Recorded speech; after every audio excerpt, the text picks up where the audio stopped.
শাকিব খান, অপু বিশ্বাস এবং তাদের ছেলে জয় যদি কলকাতায় আসে দুর্গাপুজোয়, তাদের তুমি কলকাতার কোথায় কোথায় কোথায় ঘুরতে নিয়ে যাবে এবং কি খাওয়াবে? মানে কতকাল আসবে? গতকাল টু কেমনে আসবে? আগামীকাল আসবে, ইয়েস্টারডে। এদিকে শাকিব খানের সিনেমা রিলিজের দিন সরকারি বন্ধ চেয়েছে কলকাতার সরকারের কাছে প্রিয়তমা খ্যাত ইধিকা পাল। যেহেতু ওপার বাংলা হিন্দু কান্ট্রি, তাই এই দাবি জানিয়েছেন ইধিকা। হ্যাঁ দর্শক, আপনি ঠিক শুনছেন, এমন কথা ভেসে এসেছে নেট পাড়ায়।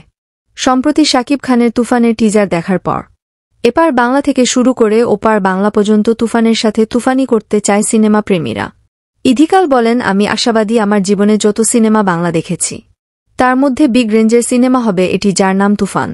এই তুফান নামটা কেন জানি জিতোদ্দা ও দেবের সাথে যায় না, শুধু বাংলাদেশি মেগাস্টার শাকিব খানের সাথে যায় বলে জানিয়েছেন ইধিকা পাল।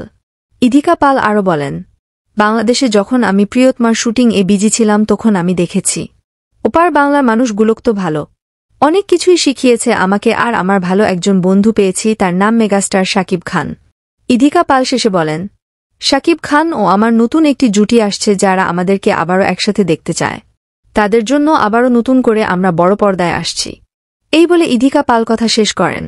তো প্রাণপ্রিয় ভিউয়ার্স, কারা কারা আবারও ইধিকার সাথে আমাদের বাংলাদেশের মেগাস্টার শাকিব খানকে একসাথে দেখতে চান, তারা অবশ্যই কমেন্ট করে আমাদের জানিয়ে দিতে ভুলবেন না। গতকাল টু কেমনে আসবে? আগামীকাল আসবে, ইয়েস্টারডে। তোমাকে জানিয়ে দিলাম ও প্রিয়তমা।